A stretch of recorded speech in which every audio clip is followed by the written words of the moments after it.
राम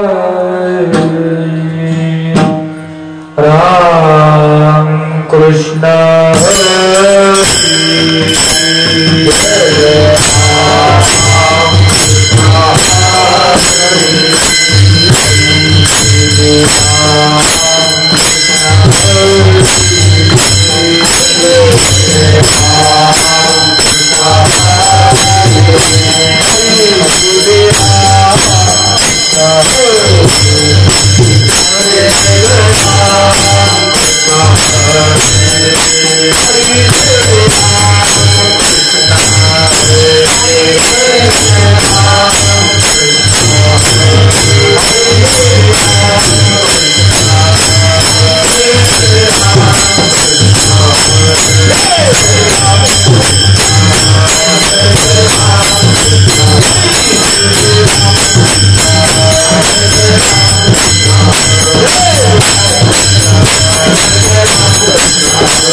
अनंत ब्रह्मांडे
अनंत ब्रह्मांडे उदरी हरिहा बालक नंदा घरी नवल केवडे नकळे कान्होबाचे कोडे हरी हा बालक नंदा घरी नवल केवडे नकळे कान्होबाचे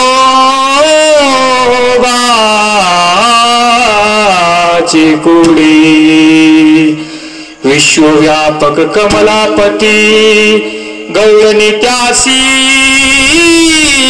कडिये घेती काय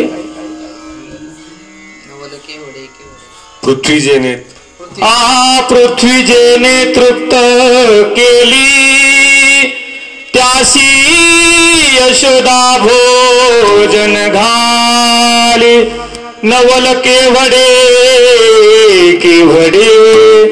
नकळे कान्होबाचे कोडे ए तुका मने नटधारी भोग भोगुनी ब्रह्मचारी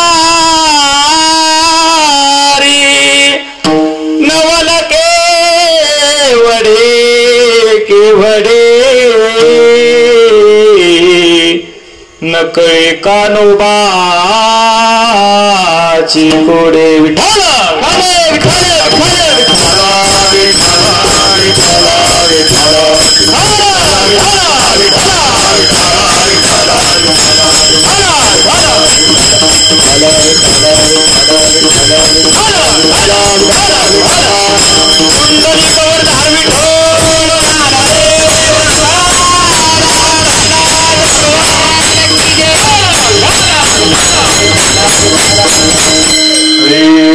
महायोग पीठे तटे भीमरथ्यं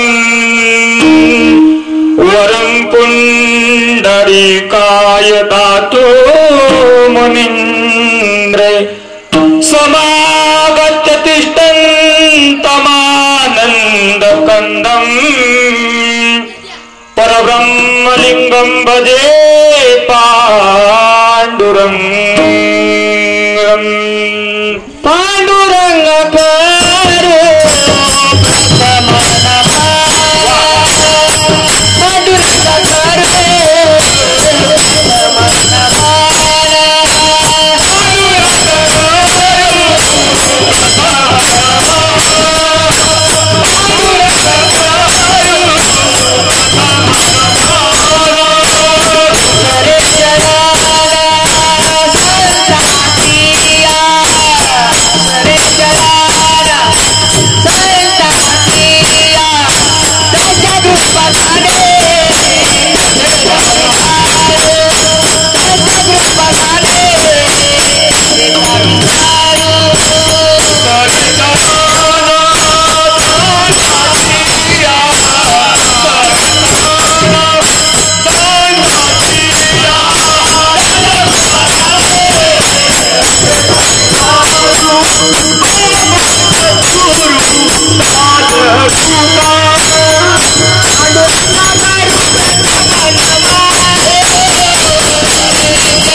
नमो ज्ञानेश्वरा नमो ओम नमो ज्ञानेश्वरा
नमो सद्गुरु तुकया ज्ञानदीपा नमो सद्गुरु सच्चिदानंद रूपा नमो सद्गुरु सच्चिदानंद मूर्ती नमो सद्गुरु भास्करा पूर्ण कीर्ती जयांचे केलिया स्मरण होय सकळ विद्येंचे अधिकरण तीची वंदू श्री चरण श्री गुरूंचे ते नमस्कार थोडं इको ठेवा म्हणजे आवाज मला अंदाज येईल होय नमामि देवी नर्मदे नमामि देवी नर्मदे त्वदीय पाद पंकजं नमामि देवी नर्मदे नमामि देवी नर्मदे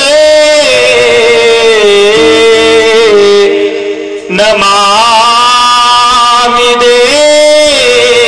देवी नर्मदे कर्पूर गौरम करुणावतारम् संसार सागरं पूजयेन्द्रहारं सदा वसन्तं हृदयारविन्दे भवामि सहितं नमामि गुरुर्ब्रह्मं गुरुर्विष्णु गुरुर्देवो महेश्वर गुरुर साक्षात् परब्रह्म तस्मै श्री गुरवे नमः मनोजवं मारुतदुल्लवेगं जितेन्द्रियं बुद्धिमतं वरिष्ठं वातात्मजं वानरयुक्तमुख्यं श्रीरामदूतं शरणं प्रपदे श्रीरामदूतं शरणं प्रपदे श्रीरामदूतं शरणं प्रपदे ओम चिदंबरेश्वर भगवान जयांचे केलिया स्मरण होय सकळ विद्येचे अधिकरण तेची वंदू श्री चरण श्री गुरूंचे ते नमस्कारुण्या श्री संतांची माथा चरणावरी माथा चरणावरी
अनंत ब्रह्मांडे उदरी हरिहा बालक नंदा घरी अनंत ब्रह्मांडे उदरी हरिहा बालक नंदा घरी नकळी कानोबाची कोढी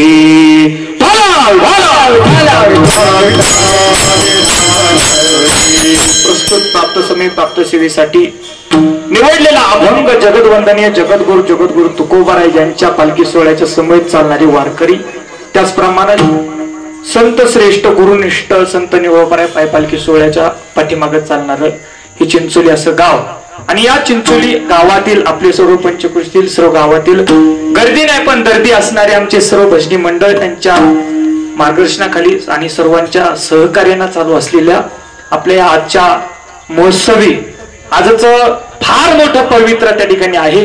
आज या प्रस्तुत सेवेसाठी निवडलेला अभंग अनंत ब्रह्मांडे उदरी हरिहा बालक नंदा घरी जगद्गुरु तुकोबारायांचा असलेला अभंग आहे. पण अभंग तुम्ही जर समजून घेतला तर अभंगात सगळे कोडे आहे, आणि या आयुष्यामध्ये देवादिकांच्या वक्तव्याला देवादिकांच्या चरित्राला आपण फक्त कोडे म्हणून पाहायचं आहे का, त्याचं कारण आपल्याला पुढं पाहायचं आहे.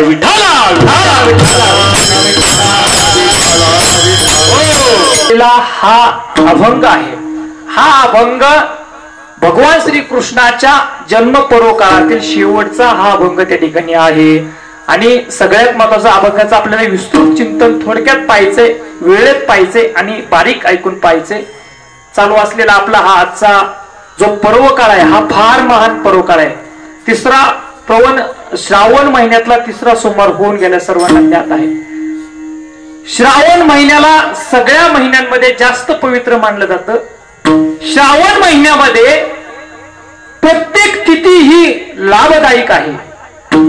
त्या श्रावण महिन्यातील प्रत्येक दिवशी आपण शुभ काम करू शकतो. दुसरी गोष्ट सगळ्यात महत्वाचं, भगवान श्रीकृष्णांचा असलेला हा 8वा अवतार आज जन्म घेत आहे. द्वापार युगाला भगवान श्रीकृष्णाच्या जन्मापासून सुरुवात त्या ठिकाणी होत आहे. अशा पद्धतीने असलेला हा भगवान श्रीकृष्णाचा जन्माचा पर्व काळ. आणि अजून एक पर्व काळ सर्वांना ज्ञात आहे. आजच्या दिवशी महावैष्णव माऊली ज्ञानोबा यांचा सुद्धा जन्म दिवस आहे. आणि म्हणून आज आळंदीकरांनी संकल्प केला, महाराज 11 तोळ्याचा त्या ठिकाणी 11 किलोचा सोन्याचा कळस आज त्या ठिकाणी लावायचा आहे. आणि म्हणून हे पैसे एक सुद्धा व्यक्ती देऊ शकत होता, पण मात्र सामाजिक कार्य करत असताना प्रत्येकाचे 2-2 रुपये लागावे म्हणून त्या नियोजनाने त्या ठिकाणी आळंदीकरांनी जो चांगला निर्णय घेतला की प्रत्येकाचे 4-4 रुपये आपले त्या ठिकाणी त्या कळसाला लागले पाहिजे. म्हणून तो आज असलेला तोही पर्व काळ आज आहे. जगद्गुरु तुकोबार यांचा असले त्रिशतकोर 375 वर्ष जगद्गुरु तुकोबार यांच्या वैकुंठाला झाले आहेत. 750 वर्ष माऊली ज्ञानोबा यांनी झालेले आहेत. अजून एक विशेष पर्व काळ म्हणजे संत कान्होराज महाराजांच्या पालखी सोहळ्याला 50 वर्ष या वर्षी पूर्ण झालेले आहेत. आमच्या संत निळोबा यांचा असलेला समाधी सोहळा मूर्ती यंदा 273वा समाधी सोहळा यंदा पार पडणार आहे. अशा पद्धतीचा असलेला हा पर्व काळ. अजून सगळ्यात महत्वाचं, मारुतीचे सप्ते फक्त हे श्रावण महिन्यातच असतात, हे लक्षात महत्वाचे. सगळ्यांनी मला तो प्रश्न विचारला की महाराज मारुतीचे देवळात फक्त का सप्ताह पवित्र श्रावण महिन्यातला. आणि काही गावामध्ये विण्याचा पारा असतो, फक्त विणा वाजवायचा, अखंड नामस्मरण करायचं. काही ठिकाणी फक्त टाळावरती भजन करायचं आणि टाळ वाजून फक्त 24 तास अखंड 8 दिवसाचा असलेला तो त्या ठिकाणी सप्ताह पार पडतो. काल्याच्या कीर्तनाने त्या गोष्टीची सांगता होती. काही ठिकाणी त्रिशतकोर 3 दिवसाचा करतात, काही ठिकाणी 5 दिवसाचा करतात, काही ठिकाणी 7 दिवसाचा करतात.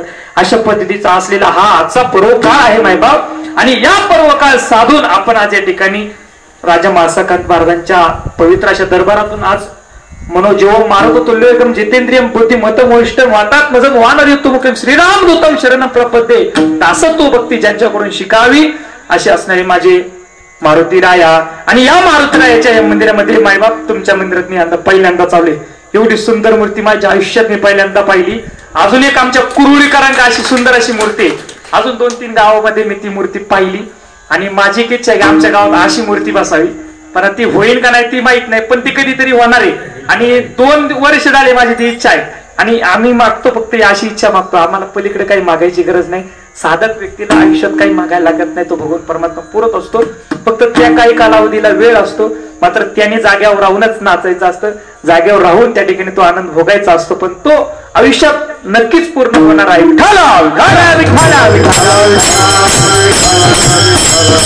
अशा पद्धतीने असलेलं आपलं हे भजनी मंडळ आहे.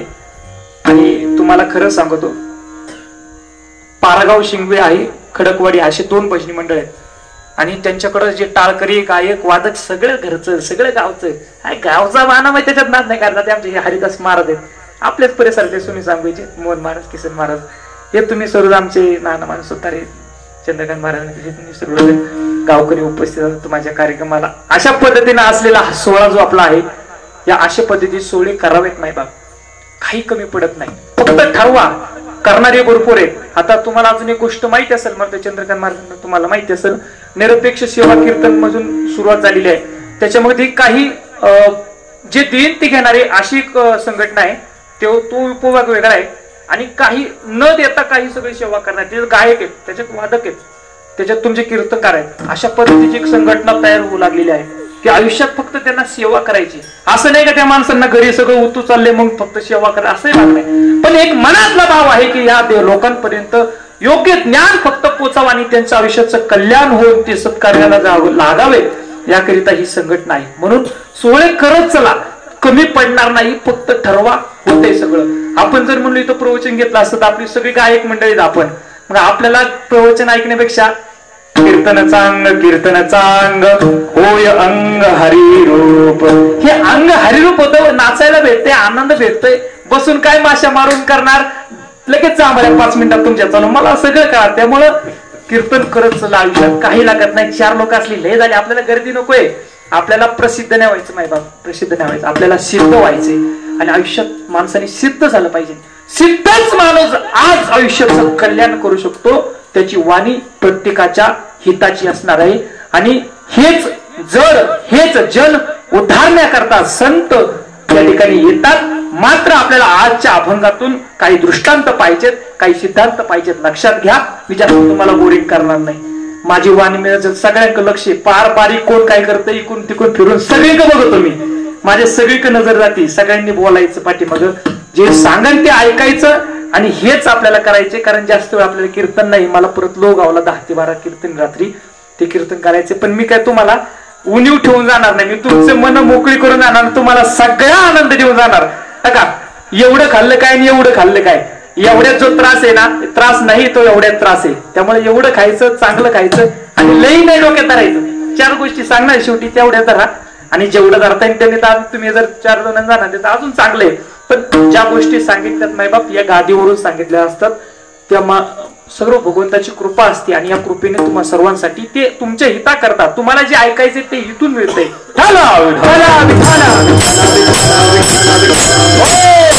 मायबाप काही पर्व काळ आहेत, त्यामध्ये प्रत्येक महिन्याला 2 एकादशी येतात, बरोबर. मग 12च्या 2 किती झाले, माझं गणित कच्चं आहे बरं का, पटकन तुम्ही सांगत चला पुढं. 24 एकादशी त्या ठिकाणी येतात. काही पर्व काळ महत्वाचे असतात. त्या पर्व काळांपैकी सगळ्यात महत्वाचा भगवान विष्णूंचा असलेला 8वा अवतार आज जन्माला येत आहे. आणि 8व्या जन्माची त्या ठिकाणी आपण वाट पाहत आहे. बरोबर रात्रीच्या 12 वाजता, दुसऱ्या दिवशी पण काय, आदल्या दिवशी पण काय, बरोबर मध्यान्कामध्ये शुद्ध पक्षामध्ये भगवान श्रीकृष्णाचा जन्म त्या ठिकाणी होत आहे. आणि याच वेळेस माऊली ज्ञानोबा सुद्धा जन्म होत आहे. भगवान विष्णूचा असलेला अवतार आणि पांडुरंग परमात्म्याचा असलेला माऊलींचा अवतार या ठिकाणी जन्म घेत आहे. आणि या पर्व काळावरती आपल्याला त्यांची थोडीशी चरित्र गायचं आहे, त्यांची थोडी माहिती ऐकायची आहे. त्यांचं आपल्या मुखाद्वारे, वदनाद्वारे त्या ठिकाणी त्यांचं चिंतन व्हावं आणि त्यांचं प्रेरणा, त्यांचं लाभदायी आपल्याला नक्की आयुष्यात व्हावं, याकरिता ही कीर्तन असतात. बाप काही तत्व महत्वाचे, काही पर्वकाळ महत्वाचे आहे. या पर्वकाळामध्ये भगवान श्रीकृष्णाचा असलेला 8वा अवतार हा त्या ठिकाणी आला. आणिला ही रूपा बळे, आणिला ही रूपा बळे, आणिला ही रूपा बळे, आणिला रूपा बळे, करुणी बळे हरिदासी, करुणी बळे हरिदासी, करुणी बळे हरिदासी, करुणी बळे हरिदासी, करुणी बळे हरिदासी, आणिला ही रूपा बळे, करुणी बळे हरिदासी, करुणी बळे हरिदासी, करुणी बळे हरिदासी,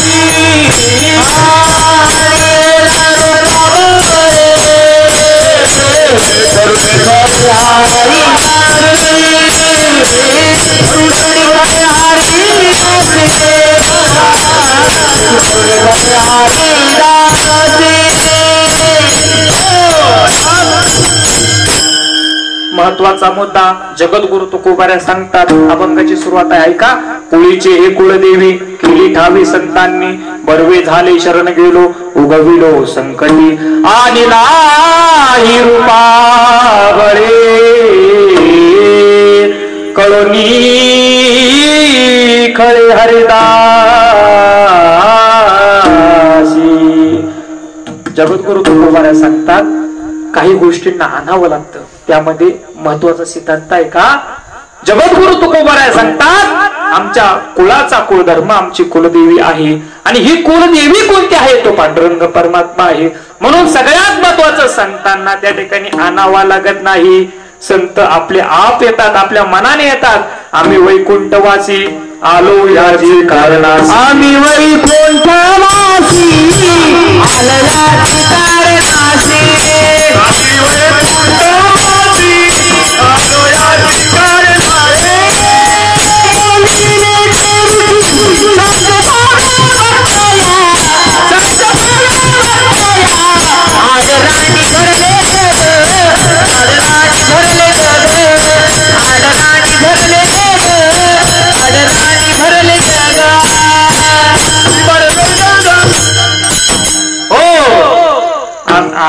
आम्ही वैकुंठवासी आलो याची कारणाशी बोलिले जे ऋषी साच वर्तायला ती भगवान परमात्मा आणावा लागतो. मात्र संत वैकुंठातून आपले आप येतात. त्यांना समजतं नाही बाप बडबड करू, इकडे लक्ष द्या, पुढं चाललंय कीर्तन. हा संत येतात त्याचं कारण आहे. माय बाप मावशी देव येतात पण त्याचं कारण आहे. काय येतात? तुम्ही कशाला आले इथं कीर्तन ऐका आले? काय येतात तुम्ही कीर्तन ऐकायला? हरिरूप होण्याकरता. काय येतं? आमचं सर्व दुःखांचा संसार आहे, त्या सर्व दुःखाच्या संसारामध्ये आम्हाला काहीतरी एक वाट मिळावी याकरता आम्ही या ठिकाणी या मंदिरात आलेलो आहे. याचं कारण आहे. संत येतात कशासाठी येतात? संतांना कळतंय या ठिकाणी अज्ञान आहे, त्या अज्ञानाद्वारे त्या ठिकाणी अज्ञान काढून टाकायचं, ज्ञान त्या ठिकाणी प्राप्त करायचे याकरता संत त्या ठिकाणी येत असतात. संतांचं जे आण आहे त्या ठिकाणी उणीव पाहतात. आणि येथे जर आपण ज्ञानेश्वरी सारखा ग्रंथ दिला तर हे साधू संत आहेत, हे जे लोक आहेत, हे जन आहे, हे जन आहेत, हे त्या ठिकाणी त्या रूपाला, त्या ज्ञानाला त्या ठिकाणी बोलतील आणि त्या भगवान परमात्म्याची प्राप्ती हा त्यांचा एकमेव उद्देश राहील. भगवान प्राप्तीचा उद्देश सर्वांना ज्ञात आहे. सर्वजण या ठिकाणी त्या सुखाची प्राप्ती होण्याकरता, त्या सुखाला पार होण्याकरता सर्वजण या ठिकाणी त्या भगवान परमात्म्याच्या प्राप्ती करता आणि सुखाच्या प्राप्ती करता या ठिकाणी सर्व जमलेला आहात. म्हणून माय बाप आपण त्या ठिकाणी येत असतो. हे सर्वसामान्यच झालं. सुखाच्या प्राप्ती करता येतात हे सर्वसामान्यच आहे. संत कशासाठी येतात?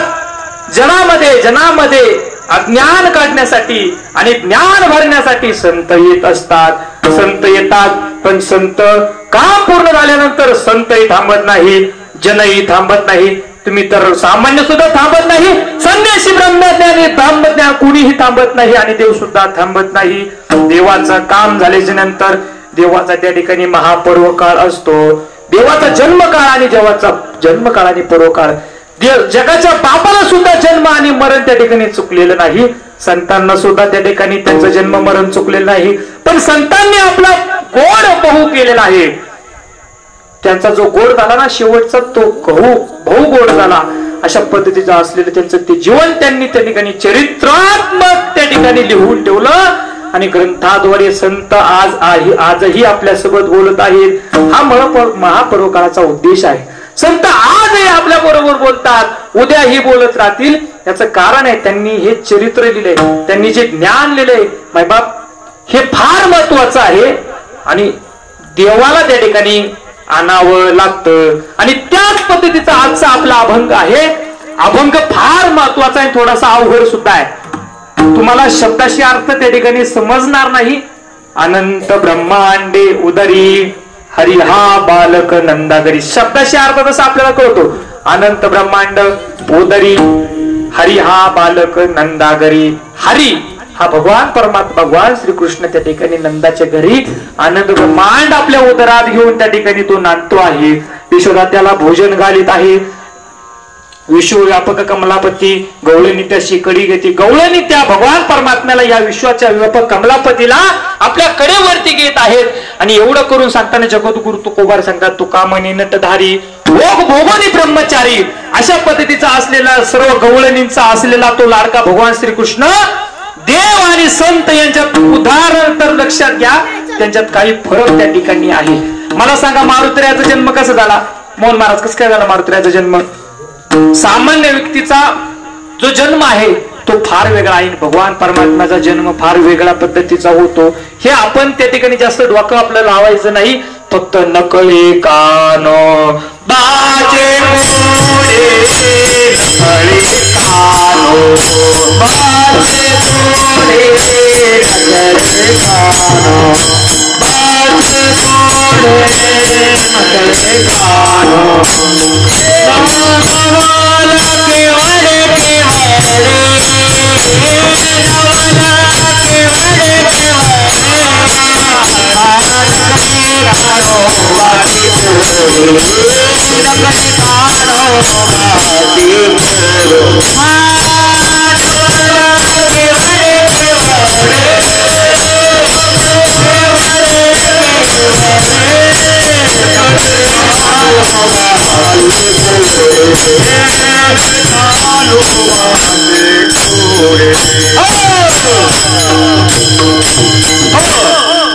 हे नवल आपल्याला आपल्याला कळणार नाही. भोग भोगुनी ब्रह्मचारी फक्त ऐकून ठेवायचं, त्याच्यात आपलं जास्त डोकं घुसवायचं नाही. डोकं जिथं घुसवायचं तिथं लोक घुसत नाहीत, जिथं नाही तिथं मात्र त्यांचं डोकं चांगलंच लागते. आणि उणीव आहे आपल्याला या कीर्तनाद्वारे ते समजून घ्यायचे. कीर्तन म्हणजे वेगळं काही नाही हो. लोकांना सध्या जास्त स्टेजवर कीर्तन करतात, देखावा येतो जन्माचा किंवा तुमच्या वाढदिवसाचा किंवा तुमच्या वर श्राद्धाचा. स्टेजवर 20-25 फुटाव आणि लोक खाली 30 फुटाव आणि मध्ये पुढारी यायला जागा एक पुढारी येतात, एक पुढारी येतात, एक पुढारी येतात. बाबा कीर्तनाची परंपरा लोकांना कळलीच नाही. कीर्तन म्हणजे नेमका नुसतं आता मनोरंजन आणि धांगडधिंगाणा व्हायला लागलाय. असू द्या धांगडधिंगा तिथं त्या पद्धतीचा असू द्या, पण मायबाप कीर्तनाला येण्याची पद्धत आहे. छत्रपती शिवाजी महाराज लोहगावला जगद्गुरु तुकोबारायांचं कीर्तन जेव्हा चालायचं, राजा होते, छत्रपती होते, तरी सुद्धा जगद्गुरु तुकोबारायांच्या कीर्तनाला पहिले येऊन बसायचे, तुकोबारायनंतर यायची. आपले लोक रात्री आम्ही जातेगावचे कीर्तन लोक येतात, अहो कीर्तन चालले, मग कीर्तनामध्ये जर आपण मध्ये आलं तर ह्या लोकांनी त्या लोकांना दर्शन करताना जर पाहिलं, तुम्हाला दोष लागतात हे लक्षात घ्या. हे समजत नाही आपल्या लोकांना. आणि हे दोष लागत असतात ते कीर्तनकार सुद्धा लिंक त्या ठिकाणी तुटते. आता आमचं समजा आम्ही काय पाठ करणारी माणसं नाही, आमचं चिंतन आम्ही बसवली सुद्धा नाही, हे तो उभं राहून त्या काय भगवंताची कृपा लाभत ते बोलतो आम्ही. आमच्या साधनेचं फळ सर्व आम्ही सर्वच लावतो. काय जेव्हा आम्हाला बोलून घ्यायचे ते बोलून घे, या सर्व लोकांच्या जे हिताच असेल. लोक येतात कीर्तनकार, समजा तुमच्या गावात सुद्धा तुम्ही नेम करा, कीर्तन चालू असताना बरं का चौकदार तुम्ही आमच्या येत नाही बरं का, आमच्यावर नाराजी तुम्ही लक्ष द्या. कीर्तन चालू असताना तुम्ही ध्यानात, तुम्ही इकडं नाचायला यायचंच नाही. अजून 2 चौकदार तयार करा, ते गेट मध्ये राहून द्या, त्यांना सांगायचं. आणि सगळ्यांना पक्की बिक्की आत मस्त बसवायचं. आपलं अॅक्युरेट नियोजन. चिंचोलीचा सप्ताह अख्ख्या ह्याच्यामध्ये पंचकृषीत आमचा आदर्श चिंचोलीचा सप्ताह.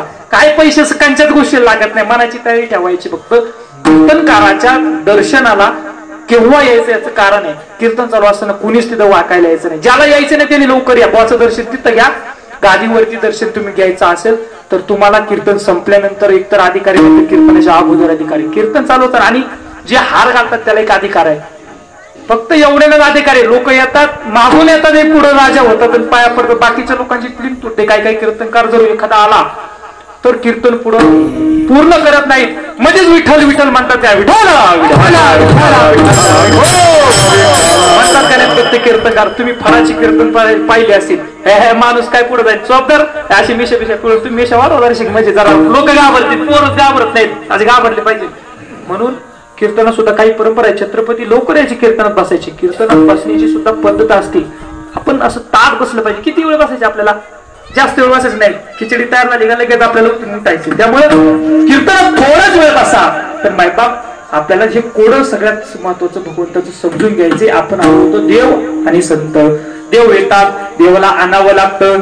संत येतात, संत येतात. पण आता अजून काही महत्व, तुम्हाला एक असं महत्वाचा मुद्दा मांडायचा तुमच्या सर्वांच्या फायद्याचा आहे. मागचे फायद्याचं, इथून पुढचे फायद्याचं जे लक्षात घ्या. काही लोकांना संतती जेव्हा होत नसते त्यावेळेस आपण नवस मागतो. मला तुम्ही सांगा, माऊली ज्ञानोबारायांच्या जन्माकरता नवस मागितला होता का नव्हता? मला सांगा, मारुतीच्या जन्माकरता नवस मागितला होता का नव्हता? मला सांगा, तुकोबारायांच्या जन्माकरता नवस मागितला होता का नाही? मला सांगा, पुत्र व्हावा ऐसा गोंडा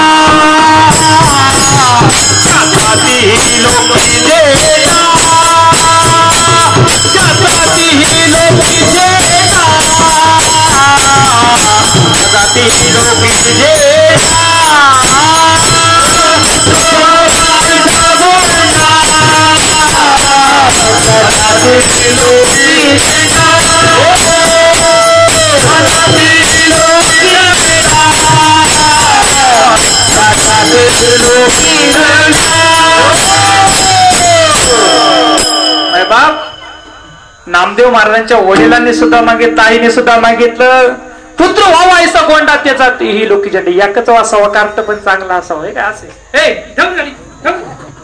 पाण्या व्यायचं करेल पी पी पी पी पुत्र कसा पाहिजे. हा पिऊ दे. आपलं माझ्याने म्हणलं आपलं थोडेसे तुम्ही हसले पाहिजे ना तर तुम्हाला डोक्यावरून जायचं. पुत्र कसा असावा लक्षात घ्या, ते सांगतोय. एकच असावा पण चांगला असावा. आणि चांगला कसा असावा त्याचा 3 लोकी झेंडा असतो. त्यांनी काहीतरी आपलं नाव पुढं करावं का. आता काय झाले तुमचं जाऊ का, ते आमच्यासाठी नाही बोललं तरी काय त्याचा विषय नाही, पण बोलून जाईन. ले तुम्हाला मानाला काय असं बोलणार नाही, पण आपला लाग लय झालाय पोरांना, खरंच लय झालाय. आणि लगेच मागितलं का लगेच देताय तुम्ही. अहो आम्हाला मिळत नव्हतं, तुम्ही रोज बघत असाल की 11-12 मी सायकलीवर या ठिकाणी जायचं, मला सगळे लोक ओळखतात. मिळत नव्हतं, आता असं आहे ते मिळते. 1000 म्हटलं ते 1000 देतात. आणि तुम्ही पोरांना 1000 जर शाळेत दिल्या, पोरं कुठं डाग जातात आणि काय करतात तुम्हाला माहित नाही. थोडासा लाड पोरांचं कमी करा. आणि लाड कशाचा करा, मारत ना पखवादा ना त्याला, कपडे शिवा मस्त. परत तो लाड नाही, दुसरा अजून इतर तर तुम्हाला लाड करायची पद्धत आहे. पण लाड माणसांचा करा, आपल्या मुलांचा लाड फार कमी करा. आणि आता सगळं मिळतं, आयतं मिळते, आपला तो विषय नाही, पण समजून घ्या. मायबाप या जीवनामध्ये त्या भगवान परमात्म्याला आणावं लागतं. भगवान परमात्म्याला का आणावं लागतं? कारण भगवान परमात्म्यात अनंत शक्ती आहे. त्या भगवान परमात्म्याचं सर्वस्व समर्पित आहे. तो भगवान परमात्मा राक्षसांचा वध करतो. तो भगवान परमात्मा नव्हे तो भगवान परमात्मा भक्तांना सुख प्राप्त करून देतो. तो भगवान परमात्म्याचं रूप आपण जेव्हा पाहतो, त्या भगवान परमात्म्याच्या रूपामध्ये अनेक काही दडलेला आहे. माझ्या माऊली ज्ञानोबाऱ्या सांगतात, रूप पाहता लोचनी सुख झाली ओ साजनी. फक्त इथपर्यंतच आपलं प्रमाणे ते रूप पाहिलं आणि त्या बुद्धीला आपल्या ज्ञानोबाऱ्यांनी सांगितलं की हे रूप माझ्या साजनीला फुटलेलं आहे. साजनी म्हणजे कोणची पिक्चर मध्ये नाही, लक्षात घ्या. बुद्धीला नाव साजनी आहे. आणि साधक लोक आपल्याशीच बोलतात, काही लोक इतरांशी सांगतात पण सांगू नये. म्हणून माऊली ज्ञानोबारे सांगतात, रूप पाहता लोचनी सुख झाले वसने. आपल्या या बुद्धीला सांगतात, त्या बुद्धीचे वैभव अन्य नाही तुझे, एका केशवराजे सकळ सिद्धी. ह्या बुद्धीला सांगायचं बुद्धीचं वैभव अन्य नाहीये. बुद्धीचं वैभव फार महत्वाचं, म्हणून आपल्या बुद्धीला सांगायचे, आपल्या मनाला सांगायचे. सगळ्यात महत्वाचं लोक आहे ना इतके लांब चाललेत परमार्थापासून, लक्षात घ्या. आणि काही लोक इतकी जवळ चाललेत. आज सगळ्यात महत्वाचं काही लोक आहेत माझ्या संपर्कात, आज तुम्हाला काही त्याच्या वतीने आदर्श घेता येत ते लक्षात घ्या. ज्ञानेश्वरी सारखा ग्रंथ आज काही लोकांनी हाताने लिहून काढलाय. ती संघटना आहेत माझ्या, ती संपर्कात आहे. अजून तुकोबारायांचा, बाबा खाली बसा. अजून जगद्गुरु तुकोबारायांचा असलेला गाथा लोक आज लिहून काढतात. माझ्या आता जवळजवळ 75 अभंग लिहून झालेत. रोज 4-4, 5-5 अभंग त्या ठिकाणी. कोणाला लागलं तर माझे संपर्क करा. तुमचं नाव, व्हॉट्सअप, तुमचा फॉर्म भरून तुम्हाला ते 1ही रुपयाने घेतात ती वही मिळेल. गाथा आपली वापरायची ती काय मी देणार नाही. जेव्हा भंडारा डोंगराचं काम आपलं पूर्ण होईल त्यावेळेस आपली जी वही आहे ती ग्रंथ रूपाने प्राप्त झाल्याच्या नंतर देहू पासून तर भंडारा डोंगरापर्यंत ती आपल्या डोक्यावरती आपल्याला ती न्यायची आहे. आणि ती तिथे नेल्याच्या नंतर आपल्याला त्या ठिकाणी त्या वहीचं पूजन आणि त्याचं अर्चन त्या ठिकाणी करायचं आहे. अमर समर्पित भगवंताला करायचे आहे. समर्पित जगद्गुरु तुकोबारांनी करायचे आहे. आणि ही समर्पित करत असताना ती वही अखंडपणे आपल्याकडे राहणार आहे. आपल्या आयुष्यात ती आपली वही आपल्याकडे ती राहणार आहे. म्हणून जगद्गुरु तुकोबारांच्या आणि भविष्यात नाणेकर महाराज, चंद्रकांत महाराज, मोहन महाराज आपण असा एक प्रकल्प करणार आहे भविष्यात. आता आपला निळोबाऱ्यांचा समाधी सोहळा सगळ्यांना माहिती आहे. आज आपण दिंडी काढलेली नाही, आपला पालखी सोहळा आहे. आणि पालखी सोहळा सामान्य व्यक्तीकडून होत नाही, ते भगवान परमात्मा या जीवाकडून करून घेत आहे. लक्षात घ्या. 2-3 वर्षात, आता 3रं वर्ष, 2 वर्ष आम्ही केली आणि चांगल्या पद्धतीनेच केली. जे जगद्गुरु तुकोबारांच्या सोहळ्यात आहेत तेच निळोबाऱ्यांच्या सोहळ्यात आम्ही कोरड्यापासून चालू केलं. भविष्यात हा सोहळा जवळजवळ 1-2-3 किलोमीटर पर्यंत लोकांच्या रांगा राहतील. मी माझं पहिल्या वर्षापासूनच चाले. आता एक विना येईल, त्या विण्यासोबत एक टाळकर येईल. भविष्यात त्या विनय टाळकऱ्यासोबत एक पताकावाला, एक पखवादे, एक भजनी मंडळी येईल. आणि त्यांना सेपरेट नंबर आता याच वर्षापासून आपण चालू करतोय. चिंचोलीचा मानाचा 1 नंबर, गणेगावचा मानाचा 2रा नंबर, पंचक्रोशी पासून आपल्याला त्या ठिकाणी ते नंबर चालू करायचे. 1 ते 10 नंबर त्या ठिकाणी आपण ठरवून घेणार आहे. बाकीचे पुढचे मागचे जे नंबर आहेत ते आपण लय ड्रॉ पद्धतीने काढणार आहे. आणि खूप मोठं कार्य, आपल्याला लय दिखावा करायचा नाही. दर्दी आले ना म्हणून महाराज तुमच्यासाठी भरपूर झाले. आणि दर्दीच लोकांना आज परमार्थ करणार आहेत. दर्दी लोक गर्दीत जाऊन परमार्थ त्या ठिकाणी तो परिपूर्णतेला नेणार आहेत. म्हणून अशा पद्धतीचा असलेला हा परमार्थ आयुष्यात आपल्याला करायचा आहे. हा परमार्थ करत असताना निळोबाऱ्याच्या तुम्ही जसं सोडायला आता तुम्ही कट्टा जो बांधलाय का नाही, अशी सामाजिक कार्य आपल्याला भविष्यात ती करायची. एखाद्याच्या गरीबाला जर वर्ष साधं करायची ऐकत नसेल तर मोहन महाराज आम्ही आजही बी काही न मागतं सध्या आम्ही कीर्तन प्रवचन त्या ठिकाणी करतोय. आमचं असं काय मागायचं नाही. आजोबांनी आमच्या 74-75 वय सगळ्यांना माहिती. अर्धनिवंदनीय सोपान महाराज गाडगे बाबांची परंपरा आहे. 50 गावांमध्ये आज त्यांची परंपरा आहे. हरिभक्त पारायण सोपान महाराज गाडगे यांच्या मार्गदर्शनाखाली असलेला हा सप्ताह आणि ज्ञानेश्वरी पारायणाचे व्यासपीठ म्हणून आमची जी परंपरा आहे खूप मोठी परंपरा. आज 4थी पिढी माझ्याकडे आमच्या पंजोबापासून असलेली ही परंपरा आहे. मी नेहमी विचारतो मोहन महाराज तुमच्या घरात कुणी परमार्थ केला, तुमच्याकडे कसा आला? माझं एवढंच चिंता आहे तुमचा बंगला कसा आहे, तुमची गाडी किती आवडीची हे विचारित नाही. आम्हाला त्याचं काही ज्ञान नाही. पण विचारतो की तू ज्ञानेकर महाराज तुमच्या परमार्थ कसा आला, तो कुठून आला. मग एखादं सांगतं की माझ्या आईपासून, माझ्या आजीपासून, माझ्या मामांपासून, आमच्या इथं तर काही नव्हतं, म्हणजे तिकून आला. हा परमार्थ समजून घ्या कसा येतो. आणि माझा अजून एक खोडले मोठी आहे ते सांगून जातात. खोड म्हणजे ती चांगलीच खोड आहे. एखाद्या व्यक्तीला विचारायचं की तुम्ही तिथपर्यंत कसे पोहोचला, कसे पोहोचले तिथपर्यंत. मग एखाद्या कीर्तनकाराला विचारतो बाबा तुम्ही तिथपर्यंत कसे गेला. मग एखादी अशी खोड विचारली तुम्ही निवडभरायचा सोहळा जेव्हा केला तुम्हाला काय वाटतं. तुमचे काही व्हिडिओ सुद्धा माझ्याकडे आहेत की तुम्ही कसं करता. हे सगळ्यात महत्वाचं आपल्याला आयुष्यात करायचं आहे. आणि हे कोडं आयुष्यात आपल्याला सुटणार नाही, पण ते कोडं मात्र भगवान परमात्मा करून देतो. कोडं म्हणजे नेमकं काय, एखादं 2 अक्षर मागशील पुढची असतात, मधलं अक्षर टाकायचं असतं. ते टाकत असताना त्याला प्रश्न असतात, ते इकूनही जोडलं पाहिजे आणि ते तिकून जोडलं पाहिजे. हे आलं पेपराचं कोडं, ते इथं येत नाही. कोडं कसं आहे, विश्वव्यापक कमलापती त्याशी गवळणी कडी घेते. विश्वाचा व्यापक आहे, भगवान परमात्म्याचं स्वरूप अनंत ब्रह्मांडाचा उदर आणि असलेली ती विश्वव्यापक असलेली ती परंपरा, त्या भगवान परमात्म्याचं स्वरूप अखंड मोठा आहे. पण या रूपाला त्या ठिकाणी भगवान परमात्म्याला गवळणी मात्र कडी घेतात. यशोदा मात्र त्यांना भोजन मात्र घालीत असते. असणारा हा ब्रह्मचारी दिसतो, पण तुका म्हणे नटदारी भोग भोगुनी ब्रह्मचारी. भोग भोगतो पण तरी सुद्धा तो ब्रह्मचारी स्वरूपाचा आहे. आयुष्यात परमार्थामध्ये करत असताना, संसाररूपी प्रपंच करत असताना मायबाप आपल्याला फक्त ती काही संकल्पना आहे किंवा काही गोष्टीची मर्यादा आहे, तिथपर्यंतच त्या गोष्टी केल्यानंतर आपल्याला आयुष्यात पुढचं आपलं आयुष्य परमार्थ आयुष्यात चालू ठेवायचं आहे. आणि सत्कार्याच्या गोष्टीकडे आपल्याला त्या ठिकाणी वळायचे. काही लोक आज नियम पाळतात, त्यांच्या आयुष्याचं सोनं आणि कल्याण झाल्याशिवाय राहणार नाही.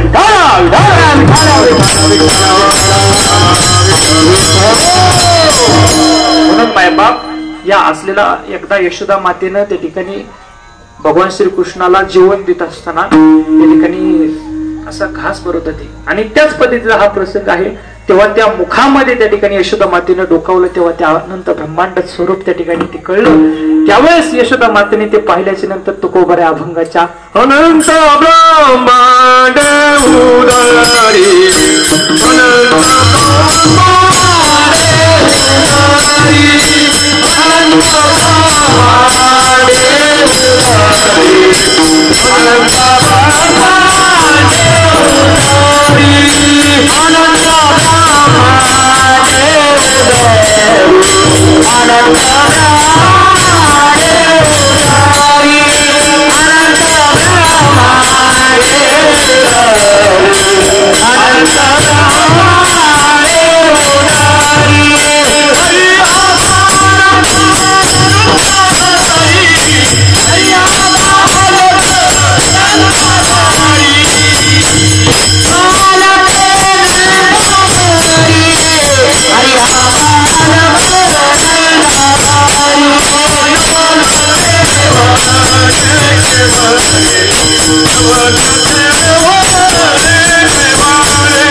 हे नवल आहे. आता एवढं मुख, बारक्या बोळाचं किती पुढे, याचं काय एवढं मोठं आहे का, एवढेच मुख आहे, त्याच्यात ब्रह्मांड आत कस काय बसतात. ले डोक्याला खाजू नका, ले डोक्याला हात लावू नका, फक्त कोड आहे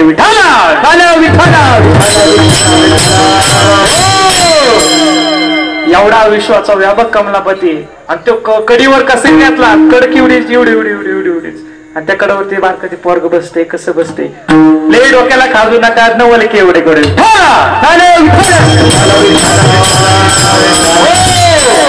अशा पद्धतीचं असलं त्या भगवान परमात्म्याचं स्वरूप मायबाप.